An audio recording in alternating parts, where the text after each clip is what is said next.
There's a moment in every life when the things we bury rise back up, louder, sharp, impossible to ignore. For Paul Teutul Jr., that moment didn't explode on the road or in the shop. It came quietly, years after the cameras stopped rolling, when the noise of fame faded and the silence of a broken family remained. For over a decade, fans of American Chopper watched him shape metal like it was clay, building machines that roared like thunder and looked like art. But what no one saw was the emotional wreckage smoldering behind the chrome and torque, the kind that even the finest craftsmanship can't patch. It wasn't just television drama. His own father once demanded $1.5 million from him. His brother was caught in the middle. That seemingly staged firing was real, raw, brutal. But here's the twist. Paul Jr. now says it was the best thing that ever happened to him. That's not bitterness talking. That's clarity sharpened by time. He became a father himself, and in holding his own son, he finally understood the harsh weight his own father had carried and the damage that came with it. But it started much earlier. While other kids were trading baseball cards or mastering Nintendo, 12-year-old Paul was knee-deep in sweat and steel at Orange County Ironworks. Instead of video games, he was collecting scrap metal like treasure, turning it into sculptures that whispered of the motorcycles he would one day build. Even then, he wasn't just mimicking his father. He was finding his own voice in the clang of hammers and the hiss of welding torches. By 14, he could outweld grown men. By 19, he was running a major department at the family business, generating nearly half the company's revenue. That wasn't nepotism. It was relentless hustle. He modernized the designs, pushed creative limits, and had clients queuing for his work, often willing to pay a premium just for his touch. You don't earn that unless you know exactly what you're doing. The respect came at a price. His father, Paul Sr., wasn't known for gentle mentorship. Old school, hard-nosed, brutally demanding. When Junior redesigned a railing one summer, stronger, sleeker, smarter, his dad brushed it off. Days later, without saying a word, he used the design. That silence said more than any praise ever could. Beneath the rough exterior, there was pride, but never peace. As the business grew, so did the storm. Senior loved power tools and brute force. Junior saw beauty in clean lines and balance. That creative tension, brilliant and destructive, would come to define not just their work, but their downfall. The reality show, while catapulting them to fame, ripped the final seams apart. And yet, here's where the story bends. Because from the ashes of that chaos came something wild, unexpected, and stunning. Motorcycles that made the world stop and stare. Their first real creation, True Blue, was more than a machine. It was 4 months of sleepless nights, freezing garages, and pure artistic obsession. White flames licked a cobalt frame like it had been designed by gods, not guys in flannel. No one could believe it came from a team with barely a budget and a dream stitched together by father-son friction. Behind the scenes, the business was lopsided. Senior kept 80%. Junior got 20%. Balance foreshadowed the power struggle that would eventually shatter their partnership. It was the years that followed, where holidays went cold and family became strangers. As Paul Jr. carved his own path post-split, didn't just survive, he thrived. He launched Paul Jr. Designs and turned what many thought was a sidekick legacy into a solo empire. Bikes weren't just engineering feats, they were visual poetry. His clients ranged from celebrities to corporations, all wanting a piece of the rebel who broke away and built something beautiful from pain. Financially, Paul Jr. didn't waste time. Transitioned from TV money to long-term strategy. His design firm partnered with major brands like Geeko, Blizzard Entertainment, and Coleman, each collaboration blending precision engineering with daring aesthetics. While Senior's empire struggled with lawsuits and debt, Junior kept things lean, calculated, and focused on creative control. He owned his brand, literally and figuratively.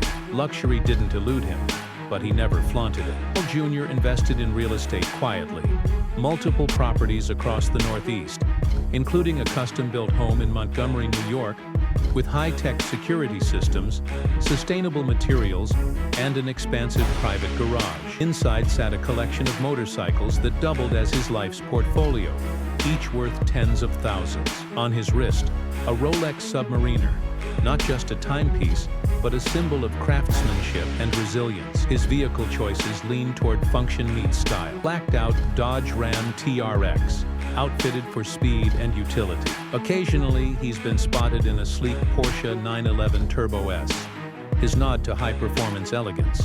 While he doesn't own a private jet, he has access to fractional aviation services like NetJets for business travel, ensuring flexibility without unnecessary liabilities. Lesson in controlled luxury. Best in access, not just assets. Behind the scenes, Paul Jr. has also made smart moves with insurance. From business liability and custom bike coverage to health and life insurance with tailored disability clauses, he's secured the essentials to protect his legacy and his young family. A stark contrast to his earlier days, where all he had was a wrench and a wish. One of the biggest financial lessons from his journey: when to walk away. Paul Jr. understood that no amount of fame or money is worth your peace. He left Orange County Choppers not just to build his own business, but to reclaim his identity. And that decision, though costly at first, led to decades of creative freedom and solid income. His spending is strategic, not flashy. Reinvests in design, innovation, and long-term stability, an approach that keeps him relevant without chasing trends. He hasn't shared a meal with his father in 15 years. That silence still lingers, heavy. But as he pushes his son's stroller down a quiet path, or fires up a fresh design in his shop, he knows something essential. He didn't just break free from his father's shadow, he built a light of his own. When the lights went off, Senior's voice didn't. The tension didn't fade with the crew's exit. It grew teeth. Private, their arguments turned colder. Contracts, deadlines, egos, thing became ammunition. What once was a shared dream had turned into a power struggle. One unforgettable moment came in early 2009, when Junior walked out of the shop and didn't come back. Fans thought it was a scripted stunt. It wasn't. Reached his breaking point. That fracture wasn't just emotional. It was financial. The empire they built, with millions in merchandise, licensing deals, and international fame, was now split. With that split came the true cost of success. Paul Sr. kept control of Orange County Choppers, but the magic, the raw, soul-filled artistry, left with Junior. OC Chopper's valuation dipped sharply. From a high of nearly $30 million in brand worth around 2005, it reportedly dropped to under $8 million by 2011. Meanwhile, Junior didn't disappear. He regrouped, strategized, and launched Paul Jr. Designs. First, people whispered that he'd never survive without the brand. Then came the surprise collaboration with Coleman for a custom line of outdoor gear. And then a legendary build for the MLB Network. His solo venture roared to life, and so did the cash flow. By 2016, he was reportedly back on top, with a personal net worth climbing back toward $10 million. And he didn't just spend it, built with it. He invested in a lakeside estate in Montgomery, New York, estimated at over $1.7 million, with a private garage designed just for his custom rides. Property includes a full-service recording studio, gym, and a backyard made for magazine covers. He also picked up a getaway cabin in the Catskills. Pure rustic elegance, floor-to-ceiling windows, wood-fired sauna, and a helipad under construction. Why? Because Junior now occasionally flies private. His garage, an enthusiast's dream, custom Dodge Demon, limited edition Shelby GT 500, and a 1969 Boss Mustang, rebuilt with a modern twin-turbo engine. And parked beside those, his blacked-out Escalade Platinum ESV, armored, bullet-resistant glass and all. Junior also has a taste for watches, vintage Rolex Daytonas, an Audemars Piguet Royal Oak Offshore, and a Richard Mille RM030 automatic, retailing over $120,000. But perhaps what keeps people hooked on Junior's journey isn't the toys. It's the grit. He doesn't post lavish parties. He posts work. He posts legacy. One recent project, tribute bike built for a children's cancer foundation. No cameras, no paycheck, just purpose. And that raw, real energy continues to draw in crowds. Yet, even amid the personal growth and luxurious rise, the shadow of his feud with Senior lingered. When they briefly reunited on American Chopper, Senior vs. Junior in 2010, fans hoped for healing. The cameras captured olive branches, but behind them were still scars. One powerful moment came when Junior tried to explain how the anger affected him. "I didn't know where my father ended and the shop began," he said. "It was all one machine, loud, sharp, unforgiving." That confession hit hard, and Paul Sr.? His path veered too. After Junior left, he tried to modernize the brand, adding new designers, launching e-bike projects, even trying a culinary-themed chopper. None of it had the spark. He expanded too fast, opening a 61,000 square foot complex with a restaurant, bowling alley, and retail store. In 2013, it was in financial trouble. Reports surfaced of liens, debts, and legal battles. Some whispered bankruptcy.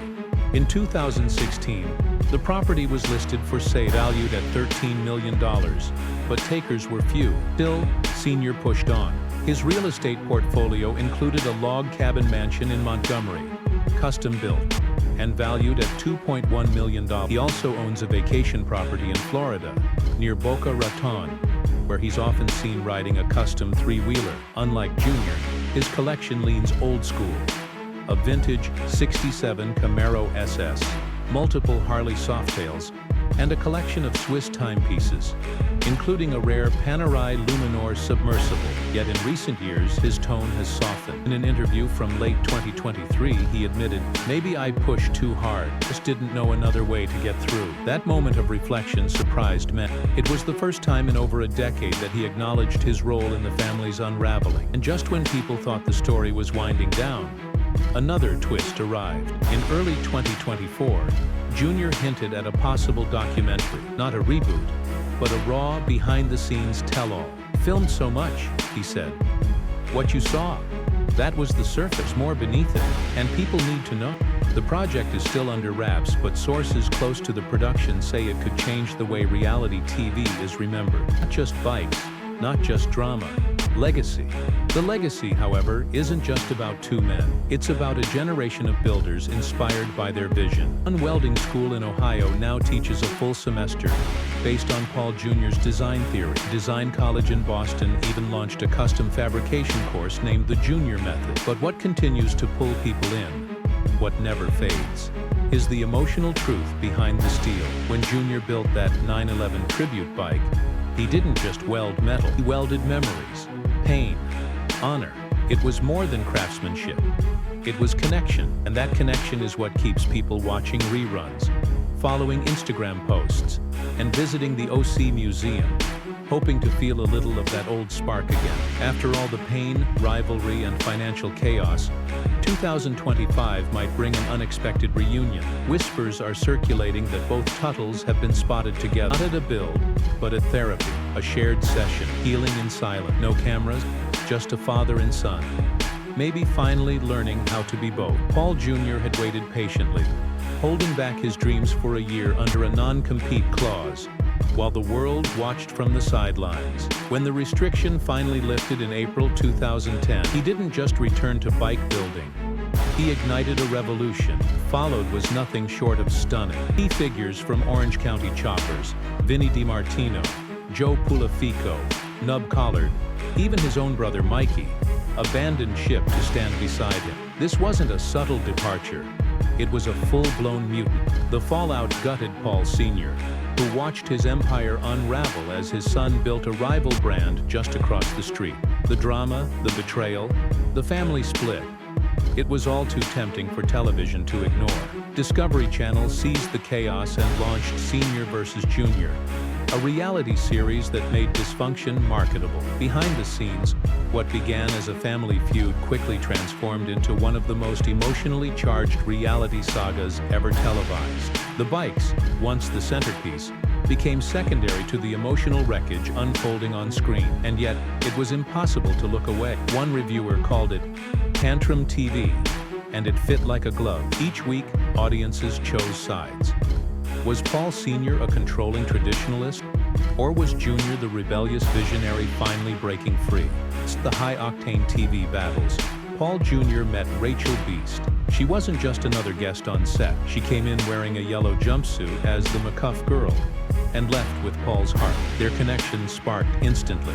While lawsuits brewed and headlines circled like vultures, Rachel grounded him. He was independent, successful, and emotionally stable. Boutique owner who gave Paul more than love. She gave him peace. Their August 2010 wedding was meant to be a reset. The 6-tiered cake from Cake Boss, the heartfelt vows, the elegant ceremony, it was all perfect. Except for one glaring absence. Paul Sr. declined the invitation. His chair sat empty, a quiet symbol of a fractured relationship too deep to mend overnight. Empty chair haunted Paul more than he admitted. It was a reminder that fame, money, and success mean nothing when family is shattered. Years passed, but bitterness lingered. Paul and Rachel struggled with infertility for nearly 2 years. Finally, during a trip to Nashville, life surprised them. Their son Hudson was born in 2015, and Paul's world shifted again. Holding his son made him realize what his father must have felt all those years ago. Watching your child walk away and not knowing how to stop them. That moment cracked the wall he built. Hudson didn't just bring joy, he brought clarity. Paul's journey wasn't just personal. His spiritual transformation reshaped his worldview. After attending a profound spiritual retreat, he committed to living differently. He and Rachel even chose abstinence before marriage, a decision that baffled some but deeply reflected their shared values.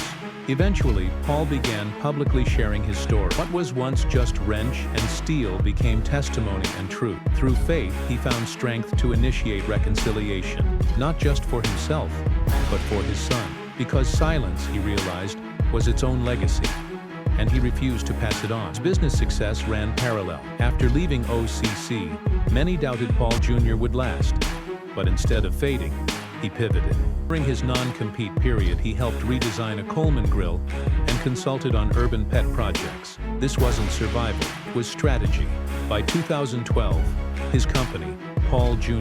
Designs, was outperforming his father's brand. He landed deals with Blizzard, Paramount, and other global giants. His bikes featured in major corporate campaigns, and his apparel line quietly out-earned expectations. That underdog energy turned into a full-blown empire. Financially, Paul Jr.'s journey is a masterclass in resilience. Starting with virtually nothing after leaving OCC, he built a brand now estimated at $10 million in net worth. His real estate portfolio includes a custom-designed estate in Montgomery, New York, featuring a private design studio and expansive grounds for creative work. Unlike many celebs who flaunt, Paul has kept his assets quiet, but those in the know point to a modest fleet of luxury vehicles, classic American muscle cars, a limited edition Harley, and a vintage '67 Corvette.